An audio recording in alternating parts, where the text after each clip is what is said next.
tetapi transaksinya itu seperti apa? Seperti itu. Nah, yang perlu diwaspadai kembali itu bagaimana sih macam-macam kejahatan yang bersentuhan dengan bank. Kita bukan berbicara hanya bank syariah saja, tapi itu saya bicara secara umum, secara tindak pidana perbankannya dan kejahatan-kejahatan yang mewarnainya. Nah, sekarang adik-adik mungkin kenal dengan istilah card skimming. Card skimming itu data kartu ATM kalian debit itu disalin dengan cara secara ilegal. Kalau Anda datang ke ATM, bawa ATM, ya, ketika bawa ATM, ternyata di atas ATM itu dipasang card skimming. Ketika Anda transaksi, nah di situ sudah merekam. Misalnya Pak Dr. Benadi, ya, ATM BCA masuk, sudah card skimming mulai main. Kalau di situ sudah ada penjahat perbankan ini dia sudah memasang card skimming, maka dia sudah terekam. Nama jelas, password, PIN-nya, alamat, identitas ininya itu sudah di-copy semua. Nah, setelah di-copy semua itu, dia tinggal aja kan di kartunya Pak Ben sudah nggak ada guna, nanti bisa di-double, dipalsukan. Di situ akan disalin datanya, masukkan disalin data, habis uang. Pernah mengalami seperti itu? Anda menjadi korban card skimming? Pernah nggak uangnya kok tiba-tiba hilang? Pernah nggak ATM-nya 10 juta? Loh, kemarin saya narik di sana 1 juta, oh ini kok tinggal 5 juta. Kalau kalian yang belum pernah mengalami, adalah Bapak pernah mengalami seperti itu.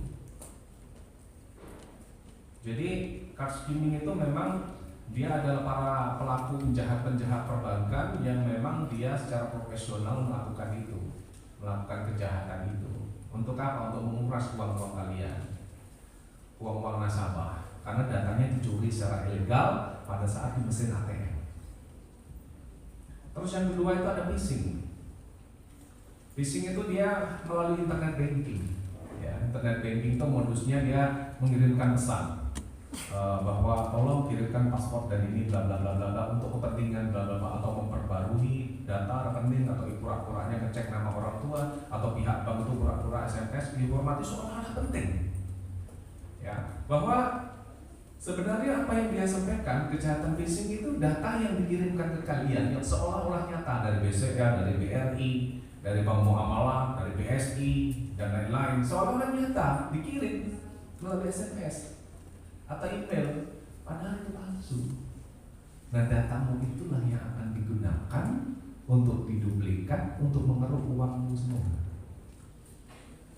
Makanya hati-hati dengan kejahatan phishing. Kalau yang card skimming, bahwa itu di mesin ATM dia bekerja untuk menguras data nasabah, menguras uang nasabah sampai habis. Nah, kalau phishing dia melalui internet banking untuk mendapatkan data kredit atau modus yang dilakukan secara ilegal. Yang ketiga itu ada carding. Carding itu biasanya kalian tuh sekarang suka belanja di Shopee, belanja online. Hati-hati. Anda belanja di online berarti Anda membuka ruang kejahatan carding. Kapan waktu itu akan menimpamu jika Anda tidak hati-hati. Karena apa? Para pelaku kejahatan carding ini dia mencuri data dari transaksi yang dilakukan secara ilegal, ya, oleh para pelaku ini melalui e-commerce.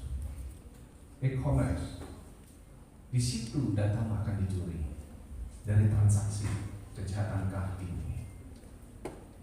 3 hal ini yang sering terjadi di Indonesia. Sehingga apa? Saya kirim ke Shopee 1 juta. Ini kok 1.500.000 kok, 1 juta transaksi kok yang 500 hilang. Berarti datamu sudah dicuri. Nyurinya pelan-pelan.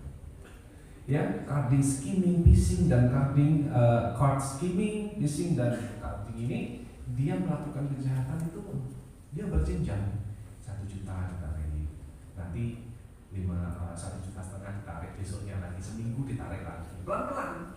Nah, kalau misalnya Anda sampai pekerja atau seorang pebisnis, uang Anda 1 miliar, 1.300.000 misalnya, atau 1,5 miliar, dicuri 2 juta, nggak kelihatan. Ya, melalui phishing, melalui carding nggak akan kelihatan. Anda nggak berasa bahwa uangmu itu dikurasin 2 juta, 3 juta setiap minggu, dijadiin mesin ATM. Dan carding phishing dan carding ini dia tuh menyeluruh. Kalau kali 3, kalau mesin ATM ini dikalikan dan 50 mahasiswa di carding semua, di phishing semua, nggak usah banyak-banyak, diambil aja 500.000, besok 300, nggak kelihatan. Uang habis. Ya, bapak itu pernah jadi korban. Gajinya bapak dicolong, gaji UM. Saya kasih masukan kepada pimpinan universitas agar pihak bank ditegur. Kenapa? Begini, uang saya kapan nariknya? Nariknya panjang sana, 1,5 juta, minggu besok 1 juta. Nah, ini kejahatan apa? Rupanya setelah sidik punya sidik, ternyata ATM saya, pelaku kejahatan itu kategorinya card skimming. Kartu saya telah di-copy, ini saya blokir. Bukan kartu yang lain, kartu yang gaji bapak di UM itu supaya ditindak. Nah, itu salah satu kejahatan perbankan yang itu juga harus menjadi perhatian. Nah, di dunia perbankan ini sekarang juga sudah diatur dalam undang-undang perbankan, secara umum maupun syariah. Tindak pidana perbankan, dia juga mengatur mengenai perizinan, ya, perizinan perbankan itu diatur di pasal 46. Terus mengatur mengenai pengawasan dan pembinaan diatur di pasal 48 undang-undang perbankan. Terus yang mengatur rahasia bank itu diatur di pasal 47. Yang mengatur mengenai usaha bank itu diatur di pasal 49. Nah, ini undang-undang perbankan ini sudah memberikan naungan bahwa segala aktivitas perbankan baik syariah maupun yang tidak pidana perbankan yang secara umum itu juga sudah ada ruang dalam rangka untuk mengayomi para nasabah. Dan itu termasuk lex spesialis, dalam generalis, bahwa itu yang dikhususkan bahwa undang-undang perbankan itu jatuhnya adalah undang-undang yang bersifat khusus sebagaimana yang disebutkan pasal 63 ayat 3. Nah, yang bersifat khusus ini bagaimana? Nah, ini ada mata kuliah bapak itu, hukum pidana khusus. Ini tema mengenai aspek legal dan keuangan dalam operasional kejahatan perbankan syariah dalam perspektif praktis. Ini juga bagian masuk dalam domain hukum mata kuliah pidana khusus. Mata kuliahnya bapak ada di sini, ada yang ambil mata kuliah hukum pidana khusus? Tunjuk tangan. Nah, ada ya. Nanti mata kuliahnya ketemu bapak. Artinya pidana khusus itu adalah hukum pidana di luar KUHP di buku 2 dan buku 2 dan buku 3. Artinya apa? Pidana khusus itu ketika terjadi suatu tindak pidana terkait masalah bank syariah, terkait masalah bank-bank umum, maka dia tidak menggunakan lagi KUHP. Karena pasal 63 ayat 2 lex spesialis derogat lex generalis, bahwa undang-undang yang diatur secara khusus mensampingkan undang-undang yang bersifat umum.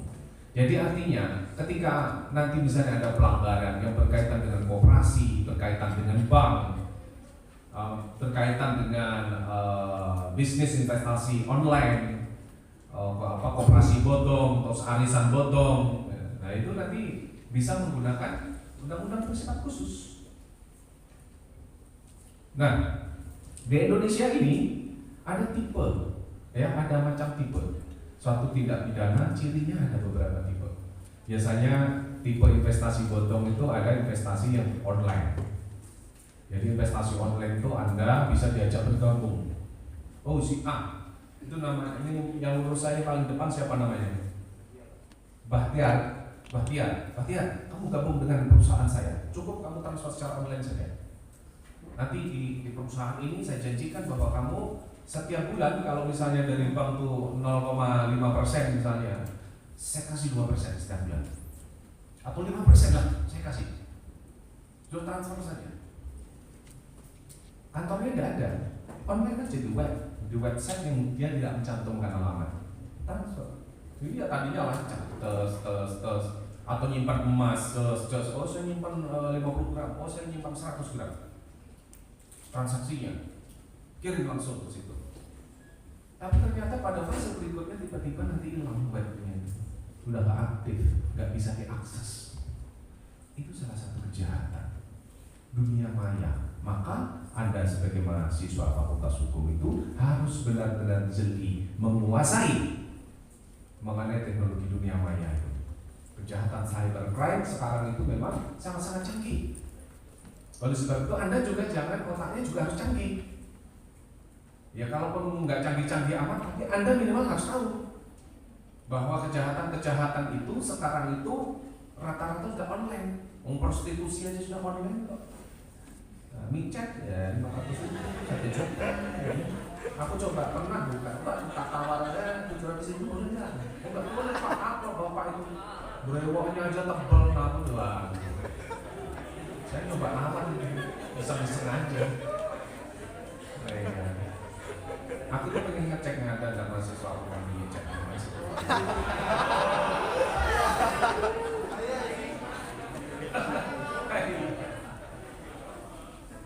itu juga bagian. Ada salah satu klien Bapak, salah satu artis terkenal. Itu dia korban micet.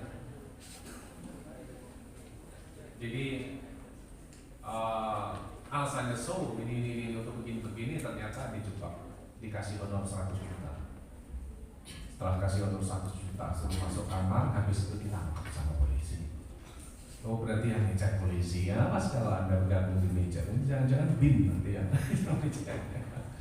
Karena operasi cybercrime, polisi itu dia melakukan operasi dunia maya. Sekarang ini, ketika Anda misalnya melakukan transaksi juga di perbankan atau apa, Anda punya rekening 100 juta, tiba-tiba Anda menerima uang 5 miliar, 10 miliar, atau mungkin 50 miliar, dan itu sudah pasti akan diblokir di rekeningmu. Kenapa? Anda bukan pengusaha, Anda individu. Kegiatannya untuk apa? Pasti diawasi sama PPATK.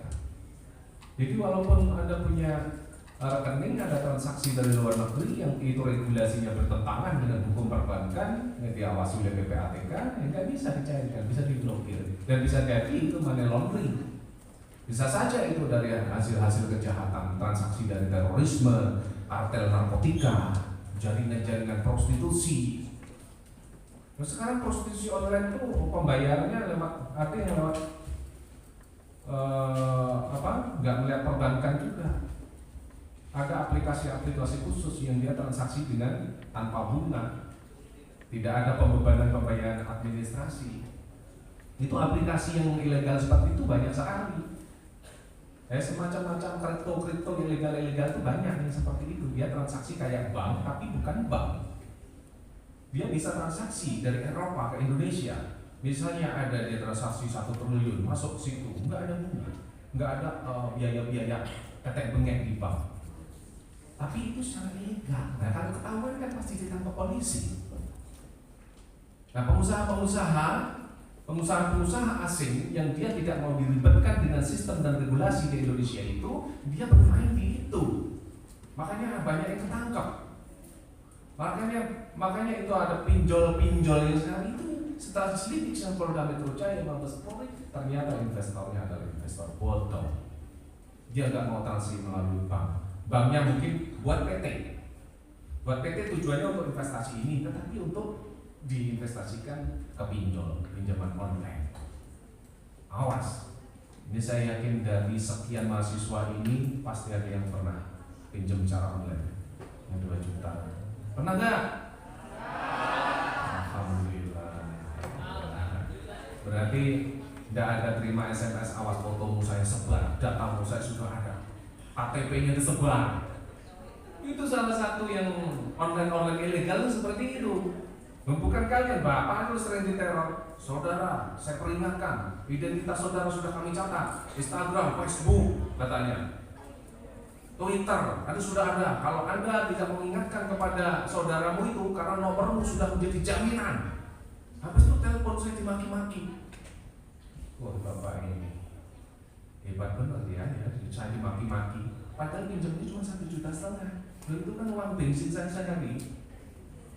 Kok saya disuruh pinjam 1,5 juta nomor saya dipakai jaminan? Terus bapak apa? Saya kasih foto aja. Oh ya sudah, WhatsApp. Ini foto saya, ini alamat saya. Datang saja. Nanti tak ganti itu uang 1,5 juta. Terus itu habis itu saya diblokir. Blokir aja. Kayak ini tuh, kayak lagu Bapak kan ada label. Itu single terbaru saya, blokir aja. Itu lagi artis-artisnya Bapak lagi promo di radio-radio di Kota Metro. Ada 5 artis di label. Nanti kita makan siang ya Pak Ben ya, sama teman-teman artis. Ada zaman makan siang. Nah, saya lanjutkan. Salah satu cari investasi bodong itu apa sih? Salah satu ciri investor atau investasi bodong itu seperti apa sih? Cirinya apa? Pertama, dia itu menjanjikan keuntungan yang lebih tinggi. Saudara ini udah gak percaya Pak. Kamu ini saya udah ada PT nih. Saya bergerak di bidang ini, bidang itu, bidang ini, bidang itu. Yo taruh aja 1 T, yo taruh 500 M dan itu berkembang. Itu sudah pasti. Dia menjanjikan secara meyakinkan. Tetapi ketika kita cek bahwa keuntungan yang dijanjikan tadi ternyata itu zong. Tidak ada. Dia tidak ada produk. Hanya berbadan hukum saja, tetapi tidak ada produk secara konkret di lapangan. Kalau saya bergerak di bidang properti, coba cek propertinya di mana, proyeknya yang sudah jalan di mana. Coba cek. Oh, misalnya badan hukumnya begini, cek saja. Ada nggak proyeknya kita lihat. Kalau misalnya kita memajang di website fotonya cek. Misalnya di Bali, cek. Bener nggak ini akadnya sama dia? Bener nggak dia itu menawarkan? Sudah nanti bisa transfer via bank saja di jaminan itu, jaminan ini gampang kita atur. Menjanjikan sesuatu yang seolah-olah itu indah, dan seolah-olah itu real, seolah-olah itu konkret, gitu. Nah, itu salah satu ciri bahwa itu jangan-jangan itu investor bodong. Terus terdapat pilihan level. Oh ya, kalau misalnya you taruh sahamnya di gua 1M, berarti you masuk level golongan sekian. Oh, masuk dulu golongan sekian, level sekian. Oh, nggak usah level-levelan. Oh, berarti itu sudah ada indikasi bahwa itu sudah benar. Itu banyak terjadi karena Bapak sekarang memegang kurang lebih ada 10 perusahaan asing, baik dari Amerika, Singapura, Brunei Darussalam, Malaysia, dan negara-negara. Kebetulan sebagai konsultan di corporation di beberapa negara. Itu rata-rata begitu. Jadi sudah, itu datang ke ternyata broker di Indonesia, bandik, pelaku. Ya itu tadi, oh kamu punya PT ini, badan hukum di sini kan, didatangin kantor, tidak ada kantornya. Nah seperti itu. Jadi kadang terdapat pilihan level-level ya. Jadi level ini level itu salah satu indikasi. Terus dia mencari investor. Jadi biasanya salah satu tipe investasi bodong dia mencari-cari, oh siapa sih ini yang menjadi investor gua? Ini saya punya ini, punya itu, banyak ngomong. Dia mencari investor. Itu salah satu tanda juga bahwa itu adalah tanda-tanda bahwa dia juga adalah penjahat. Itu juga sudah patut kita curigai. Terus perusahaannya juga tidak jelas. Perusahaannya di mana, tempatnya di mana, itu tidak jelas. Kalau itu sudah ya, berarti itu adalah salah satu tanda. Terus ada lagi keuntungannya akan macet. Oh ada begini loh, ya kamu sudah tahu 500 M nih. Oh iya, maaf banget ini ada terjadi ini, terjadi itu, akhirnya macet kita ini macet. Oh kita kena blokir sama bank, ketahuan PPAT, ketahuan bilang. Itu salah satu, dia adalah pembohong besar. Itu salah satu indikatornya. Terus produk, alamat, produknya tidak ada. Misal saya contohkan, Bapak membuat perusahaan label musik di Indonesia, namanya KPE Jaya Nusantara. Itu saya bangun labelnya Bapak. Itu label sudah lama, sudah sejak 15 tahun yang lalu perusahaan Bapak. Buat saya ganti nama dari CV, saya tingkatkan menjadi menjadi PT yang kantornya di Tamrin, Gedung Jaya lantai 9. Yang termasuk beliau juga salah satu tim di kantor hukum Bapak Dr. Binadi, di kantor hukum saya. Nah, itu ketika kita sudah menyatakan, oh saya punya label, produknya harus dilihat. Ketika dia label, oh berarti dia produksi musik dong. Manajemen artis, oh artisnya siapa-siapa saja. Itu bisa dicek di website alamat jelas. Nah kalau di web aja nggak jelas apa ini produknya apa, ya sudah berarti dia bohong. Itu salah satu tipe investasi bodong seperti itu. Salah satu ciri-cirinya yang bisa kita cermati di lapangan. Mungkin itu ya sekedar intermezzo saja untuk para adik-adik sekalian, nanti bisa dibahas dan dilanjutkan dalam diskusi bersama. Wassalamualaikum warahmatullahi wabarakatuh.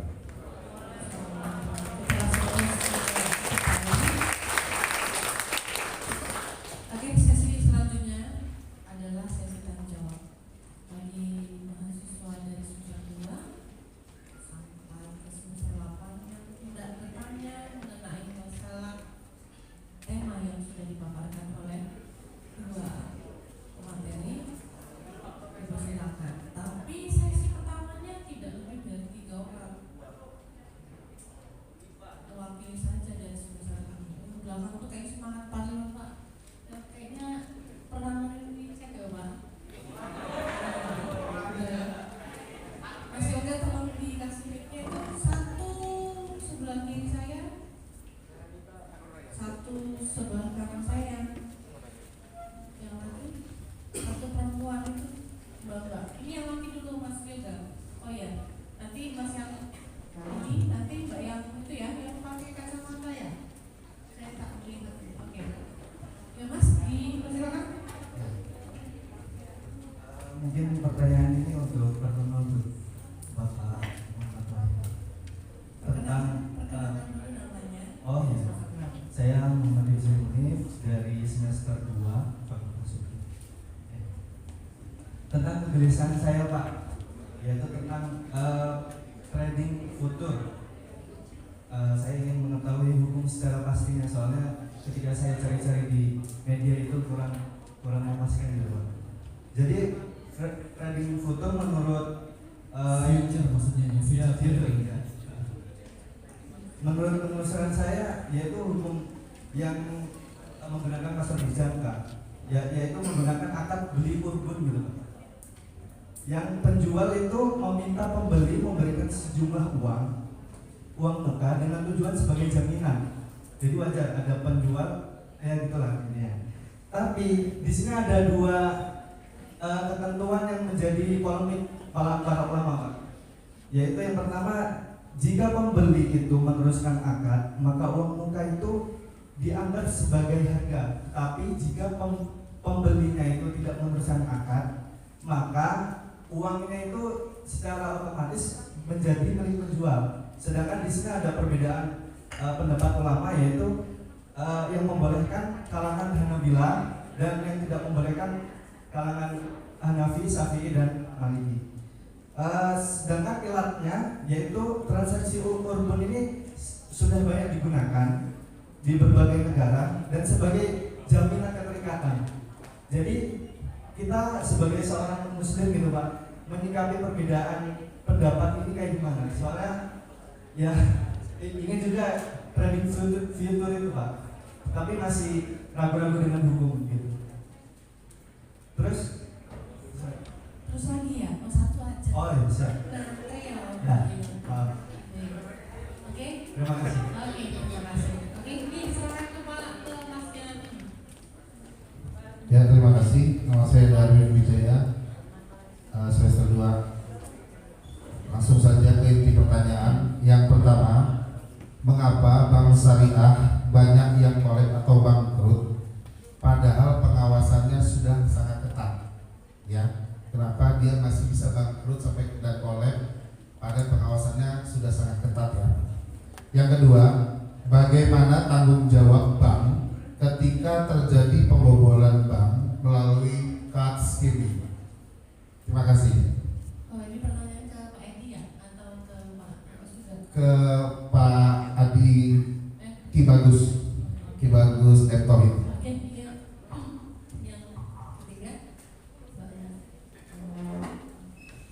Perkenalkan, nama saya Aska Darmawati dari semester 2.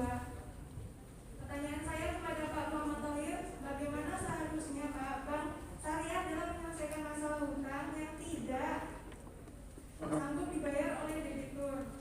Seandainya debitur itu tidak punya apa-apa, bukannya ada hadis yang berisi jika mau memberikan hutang atau pinjaman kepada orang lain dan orang tersebut tidak mampu mengembalikan, maka kita memiliki kewajiban untuk membantunya, atau balasan dari Allah adalah sebaik-baiknya balasan. Tadi kan kata Bapak adalah Al-Quran, hadis, Isma dan Qiyas yang menjadi pedoman. Itu bagaimana Pak seharusnya Pak? oke Mbak, Terima kasih Pak. terima kasih. Saya persilakan kepada Pak Firdaus untuk menjawab pertanyaan 3 pertanyaan dari masyarakat. Baik, terima kasih. Pertanyaan yang pertama sangat baik sekali tentang future trading ya. Justru memang dalam dunia perbankan syariah ya, transaksi yang sifatnya future trading ini termasuk transaksi yang dilarang. Ya, kalau di perbankan umum memang mungkin terjadi perbankan umum. Saya dulu juga sebelum di perbankan syariah saya pernah di perbankan umum.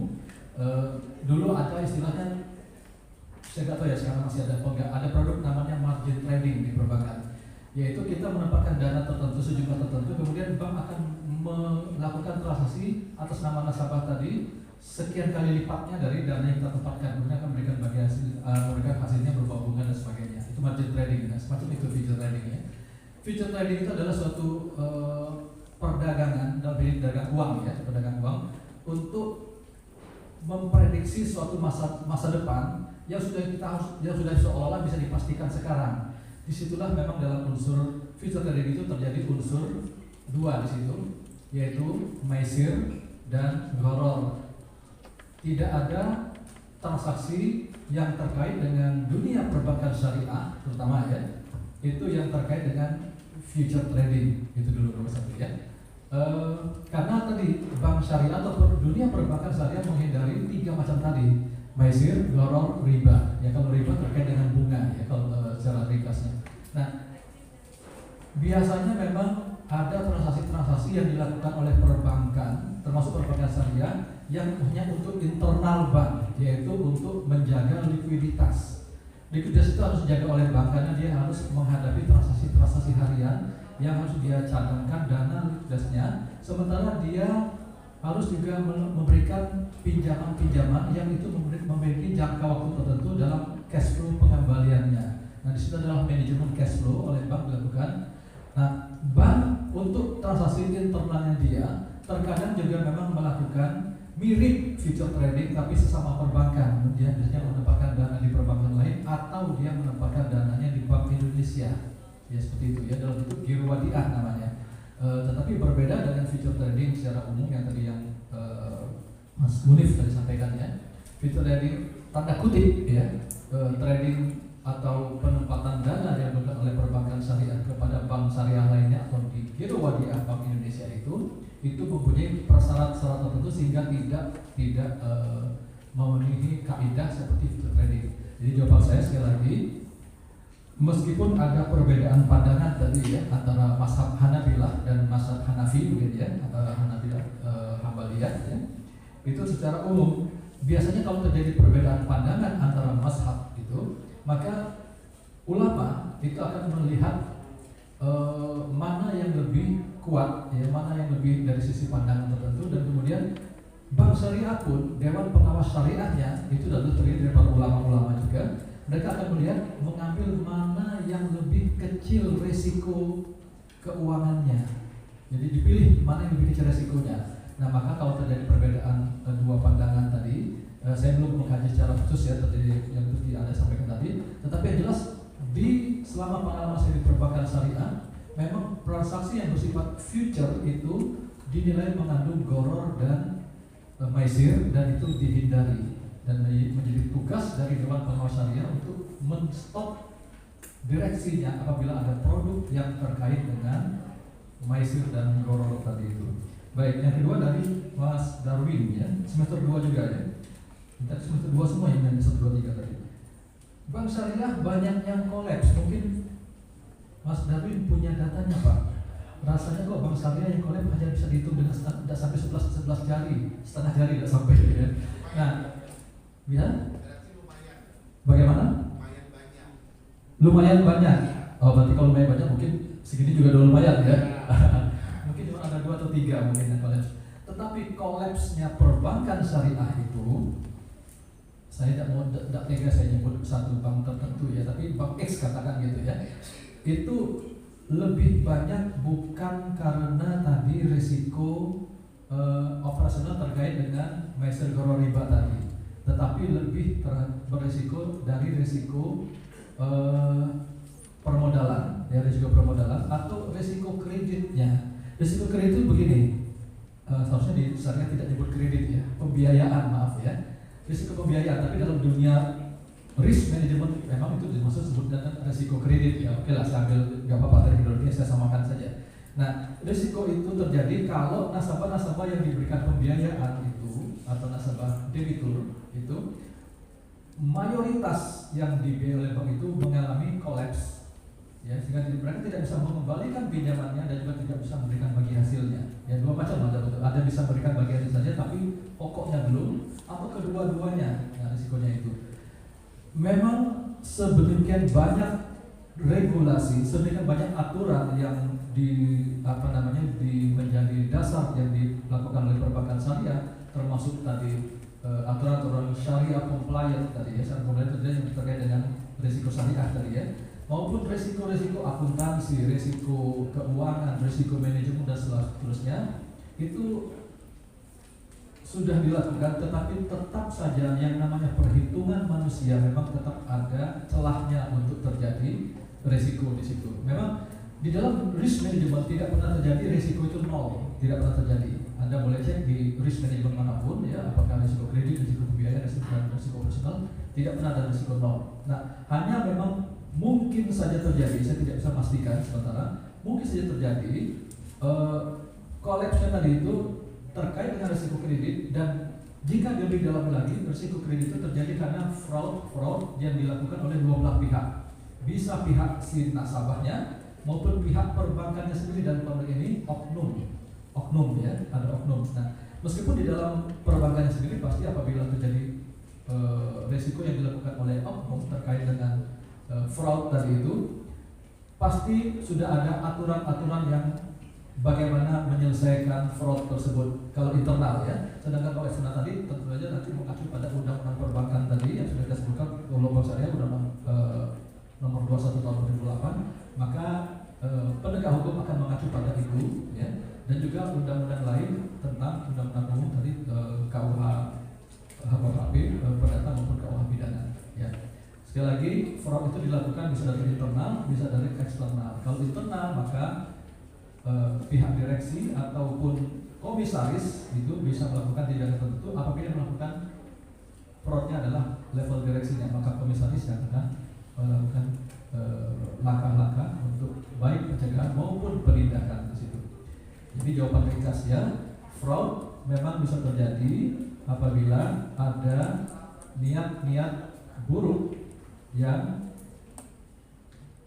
melangkahi dari aturan-aturan yang sudah disediakan atau aturan yang sudah diadakan dalam dunia perusahaan atau dunia perbankan itu sendiri. Ya, jadi kemungkinan terjadi karena ada niat buruk dan ya, kalau Anda ingat dulu ada satu acara, sekarang udah gak ada lagi ya. Kejahatan terjadi karena ada kesempatan dan ada niat ya. Waspadalah, Anda harus masih ingat yang itu ya. Waspadalah. Nah, itu juga terjadi di dunia perbankan ya, terutama salah satu perbankan syariah. Tetapi kalau dari sisi statistik, seingat saya jumlah yang terjadi risiko fraud di perbankan syariah tidak terlalu banyak, lebih banyak di perbankan umum. Mungkin itu salah satunya karena lebih banyak lapisan pengawasnya secara normatif maupun operasional di bank syariah dibandingkan di bank konvensional. Tadi dari sisi pengawas saja sudah ada satu kelebihan, yaitu Dewan Pengawas Syariah, sementara tidak ada pengawas itu di perbankan umum. Ya. Baik, sementara itu, kemudian kalau cash skimming tadi ya, itu tadi mungkin lebih tepat Pak Edi ya tadi yang jawabnya. Memang cash skimming itu adalah penduplikasian kartu debit atau kartu kredit ya melalui mesin ATM. Nah itu juga memang nanti Pak Edi bisa lebih eksplor. Itu secara singkat itu juga terjadi karena risiko operasional atau teknologi ya. Jadi orang bisa memanfaatkan teknologi mencari sisi negatifnya, kira-kira begitu ya. Lagi-lagi karena niat buruk dari orang yang ingin melakukan pidana itu tersebut. Ya. Sebenarnya di kad yang dimiliki oleh bank, termasuk oleh bank syariah sendiri, itu ada alat pengaman, yaitu berupa chip dan sebagainya situ. Tapi rupanya teknologi selalu seolah-olah ya, selangkah lebih depan, selangkah di depan gitu ya. Begitu ada teknologi chip, nanti ada teknologi lagi untuk membongkar chip itu. Kalau dulu kan sebelum teknologi chip ada teknologi apa tertentu yang menggunakan pin sebagainya itu, atau teknologi elektromagnetik begitu. Kemudian sekarang teknologi chip, dan itu pun ternyata masih bisa diduplikasikan dan sebagainya. Mudah-mudahan nanti akan lahir lagi teknologi baru lagi untuk mengamankan kartu kredit atau kartu debit, ya, kartu debit atau kartu ATM dari risiko-risiko penggandaan dan penduplikasian tadi. Baik, yang berikutnya dengan Mbak, maaf tadi saya lupa catat namanya Mbak siapa tadi. Jika nasabah debitur tidak mampu melakukan pembayaran karena berbagai hal yang sifatnya alasan bisnis ya, mungkin bisnisnya bangkrut sebagainya, maaf, nasabah tidak membayar itu oleh bank akan ada tahapan-tahapan dulu ya di dalam dunia perbankan itu berlaku umum. Bank konvensional maupun bank syariah mengacu aturan BI, yaitu ada level collectibility namanya. Collectibility 1 itu namanya lancar, 2, 3, 4. 2 itu dalam pengawasan atau diperhatikan, ketiga itu 2 kurang lancar, 3 dalam pengawasan, 4 itu nasabah macet. Nah, ada jenjang waktu tertentu untuk menganalisa kenapa debitur itu tidak bisa membayar. Jadi yang tidak serta-merta tiba-tiba dia macet, pasti ada satu level. Misalnya dia nunggak 2 sampai dengan 3 bulan, itu masih call 2 namanya. Dan itu bank sudah bereaksi sebenarnya, pas dia nunggak pertama, bank sudah mulai nagih dan sebagainya. Jangan dikira bank syariah tidak menagih ya, menagih juga, karena menagih itu wajib. Kadang-kadang ada persepsi yang dari masyarakat, kok bank syariah galak juga ya? Iya. Kalau nagih boleh galak, boleh, karena menagih itu adalah kewajiban dari si bank dan membayar itu adalah kewajiban dari nasabah, kira-kira gitu ya, maksudnya nasabah debitur ya, maaf. Tapi galaknya bank syariah tetap galak dengan cara sopan, menurut kaidah syariah tetap ya, sopannya ngomongnya tegas tapi tidak kasar, ya, gitu. Tegas berbeda dengan kasar. Apabila sudah dia menunggak dia 3 bulan masuk call 3. Nanti langkahnya berikutnya berbeda lagi, tidak hanya menagih, lagi melakukan langkah-langkah yang lebih. Nah, begitu macet di level 4 itulah baru nanti bank akan melakukan tindakan yang lebih jauh. Mengapa begitu? Bank juga memiliki tanggung jawab untuk memberikan bagi hasil kepada nasabah yang menyimpan dana dan untuk deposito tabungan tadi itu. Kalau dia abai terhadap nasabah-nasabah debitur yang macet tadi atau mulai menunggak tadi, maka dia tidak bertanggung jawab kepada nasabah yang menyimpan dana. Ya, dia khianat terhadap nasabah yang menyimpan dana, padahal kan harus amanah. Apabila bank itu ditempatin dana oleh nasabah, berarti dia menerima amanah dari nasabah tadi, apakah dalam bentuk wadiah maupun dalam bentuk mudharabah tadi ya. Nah, oke, kita langsung ke langkah ekstrim. Bila terjadi nasabahnya sudah macet atau 4, apa yang dilakukan oleh bank syariah? Tetap ada langkah-langkahnya ya, langkah-langkah. Sampai akhirnya nanti terakhir barulah nanti bank akan memberikan satu keringanan tertentu. Misalnya margin yang tertunggak dihapuskan, tidak usah bayar margin, atau bagi hasil yang tertunggak dihapuskan, tapi pokok tetap dibayar, kan begitu. Pokok tetap dibayar. Pokok dibayar sekaligus tidak bisa, tetapi dilakukan pencicilan. Misalnya contoh sederhana, utang nasabah pokoknya adalah 100 juta, marginnya adalah sekian. Udah, tunggakan marginnya dibebaskan, ya, sehingga nanti bank akan lakukan hapus margin di situ secara akuntansinya. Tapi pokok tetap dibayar dan kemudian dilakukan restrukturisasi. Yang tadinya harusnya bayar sekaligus dicicil, misalnya sanggupnya berapa, 10 kali ya sudah dibayar 10 kali dan sebagainya, dan itu akan dianalisa dulu oleh bank tergantung dari kemampuan dari si nasabah debitur tadi itu. Intinya tetap ada keringanan, tetapi bank tetap harus tegas. Mengapa begitu? Kita tidak bisa melihat dari salah satu sisi saja kepentingan debitur. Bank lebih melihat dari sisi kepentingan nasabah yang menyempatkan dana. Kalau dia tidak kembali dana tadi, maka bank khianat terhadap nasabah yang menempatkan dana. Jadi dua sisi bank melihatnya, ya, nasabah yang menempatkan dana dan nasabah yang meminjam dana atau debitur, gitu. Jadi kalau ada dua kepentingan ini, maka tentu saja bank sebagai pihak intermediary di tengah itu akan melakukan langkah-langkah bijak, dan ujung-ujungnya dia akan melihat mana yang lebih beresiko, maka resiko yang terkecil yang akan diambil, kira-kira begitu. Ya, mudah-mudahan bisa menjawab Pak, ya. Atau ada langkah-langkahnya, intinya seperti itu. Ya. Biasanya kalau pokok itu tetap harus dikembalikan meskipun dengan cara mencicilnya tanpa tambahan margin atau tambahan bagi hasil. Ya, kalau margin atau bagi hasil bisa dihapuskan, dinolkan, dinilaikan sebagai keringanan buat nasabah. Baik, itu saja. Terima kasih. Assalamualaikum warahmatullahi wabarakatuh. Terima kasih kepada Pak Agus yang sudah memaparkan pertanyaan dari beberapa mahasiswa tadi. Karena waktu kita sudah mepet dan salah satu materi juga ada kegiatan di luar, jadi kita akan menutup stadium general ini. Kalau kita tarik kesimpulan itu pada dasarnya kita tuh harus berhati-hati dalam hal apa saja, khususnya dalam materi hari ini tentang masalah perbankan. Kemungkinan besar juga mahasiswa-mahasiswa ini punya akun Shopee atau Tokopedia. Jadi kalau masukin data yang harus hati-hati, pikir ulang untuk masukin data. Karena tadi yang disampaikan oleh kedua materi tadi, itu bisa dicuri kapan saja tanpa kita sadari. Kita menyerahkan data itu tanpa kita sadari juga sih sebenarnya. Jadi harus jeli dalam hal masalah teknologi dan jeli juga dalam masalah hukum. Oke, sampai sini saja. Saya mewakili Fakultas Hukum Universitas Muhammadiyah Metro. Mohon maaf kalau ada kekurangan, dan saya mohon juga kepada mahasiswa yang kelas lainnya untuk tetap stay di ruangan ini sebentar untuk ada arahan selanjutnya. Selanjutnya ini harus untuk ada sesi foto Bapak. Jadi mohon nanti untuk bahwa saya mewakili Fakultas Hukum juga sebagai cara saya FMH. Mohon maaf kalau ada kesalahan. Saya tutup. Assalamualaikum warahmatullahi wabarakatuh.